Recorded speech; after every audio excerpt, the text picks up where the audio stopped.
draw the picture? Nope, don't need to draw the pictures. Okay, journal entry E4.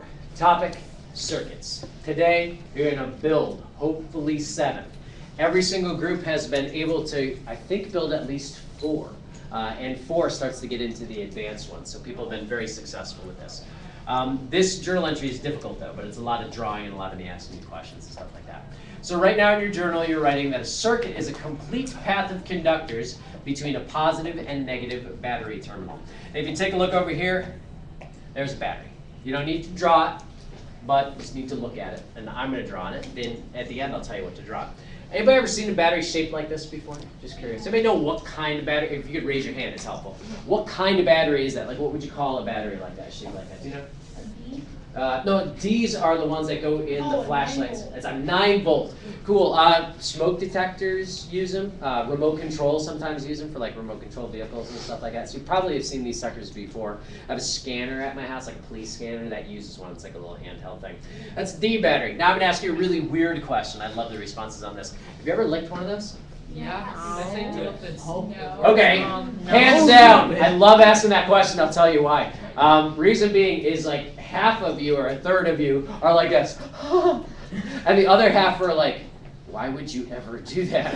Okay, well now you've learned something you probably should unlearn right now. Listen, when you lick a 9-volt battery, it's funky. Okay, you get a metallic taste in your mouth. Your tongue kind of like magnetizes. You can almost feel it. You can feel an electrical current go through your tongue.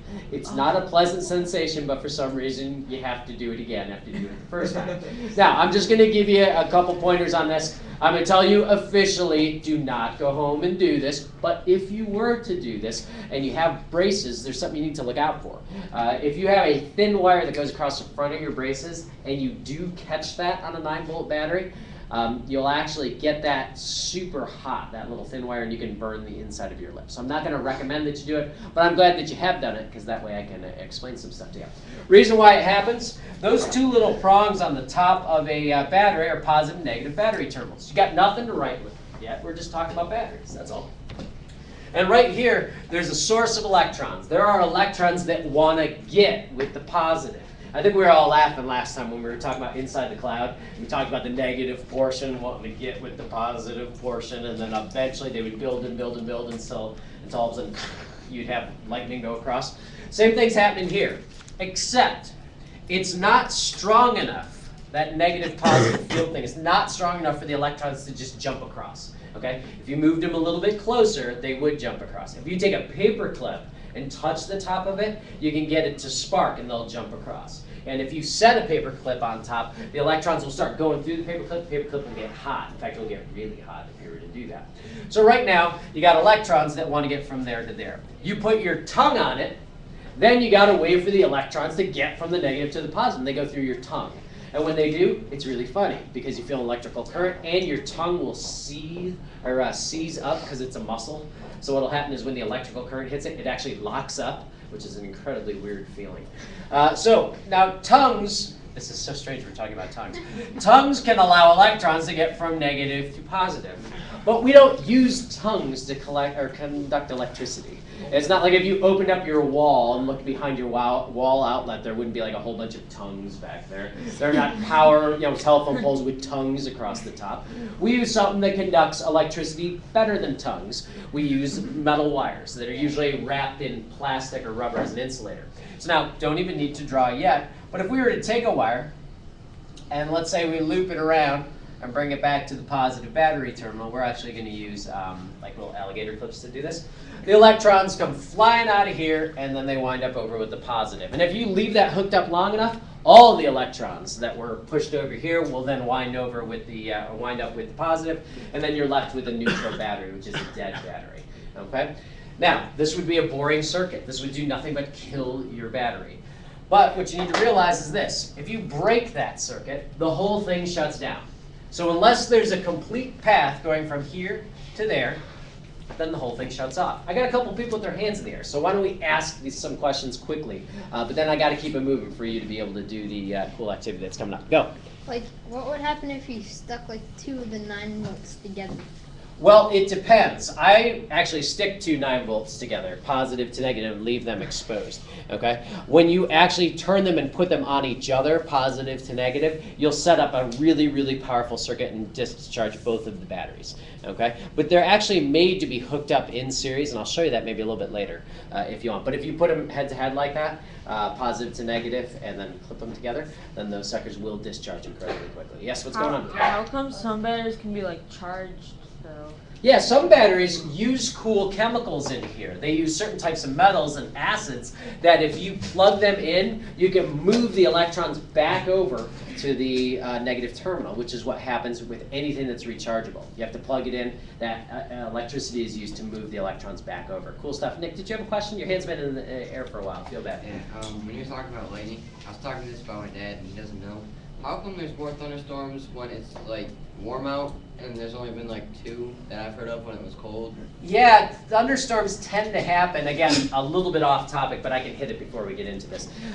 Thunderstorms happen usually when you have warm, moist, rising air. Thunderstorms happen because the atmosphere is moving up. Warm air moves up. So when it's warm, it goes up. Okay, that's pretty easy to explain. And then in cold air tends to sink, and in the winter you get more sinking air. But you still can have thunder, like thunder snow. It's actually pretty cool. I don't know if you've ever been in a snowstorm where there was actual thunder. It can happen, but there has to be a huge difference in temperature in the atmosphere. It's got to be a little bit funky. So in the summertime, you get a lot of thunderstorms because of that air moving up really quickly. And in the winter, you tend not to because you don't have as much moisture and as much heat in the atmosphere. Not a good time to ask it because we were leaving that topic from last time. All right, let's put a switch in here. Check it out. Don't worry, you'll be able to draw soon. Do you realize that in this situation, I can turn that circuit on and off just with that switch? That should make sense to you.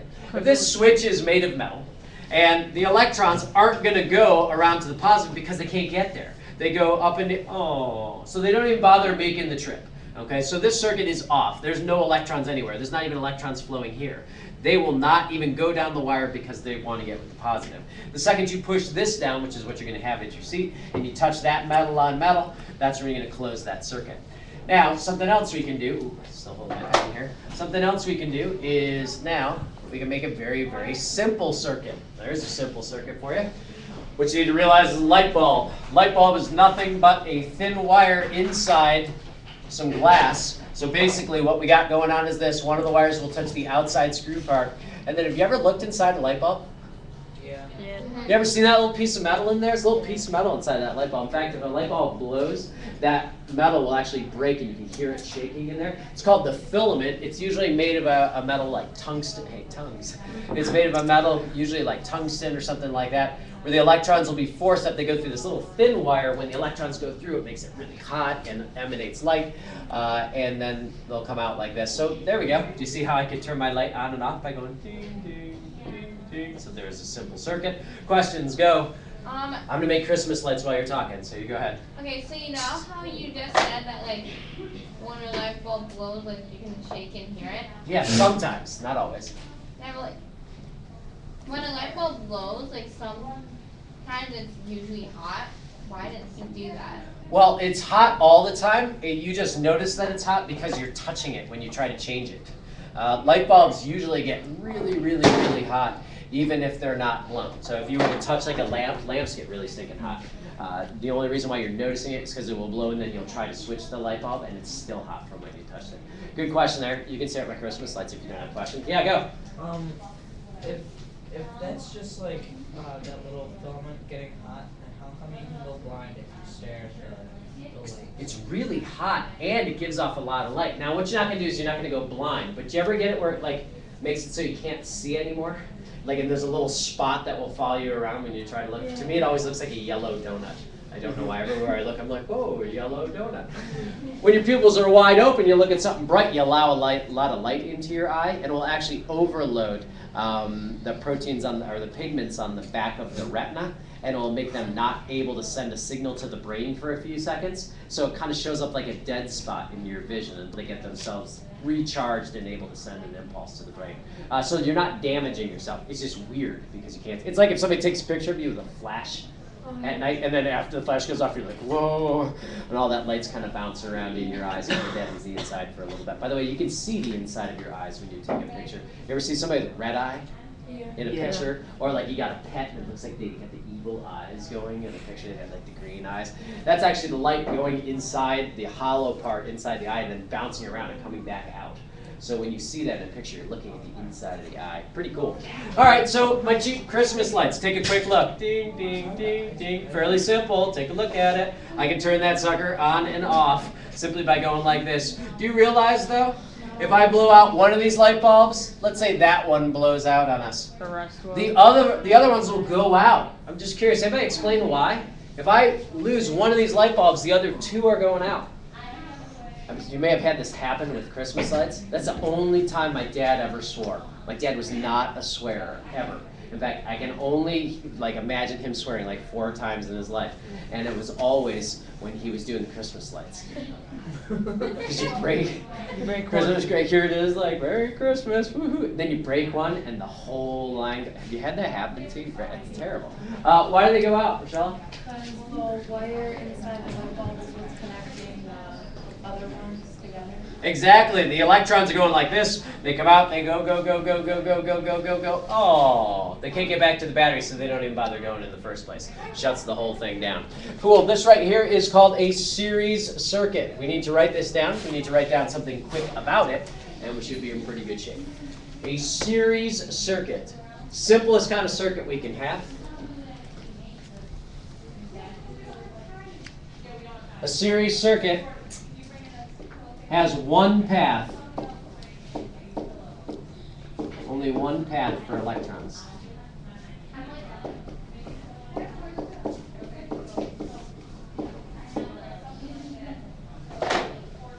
Once you have that written, you can go ahead and draw this circuit very quickly. Now you don't need a lot of detail. You just need to have a battery that can have a positive and negative terminal on it. Once you have it go to a switch, that switch could just be a little line. That's fine.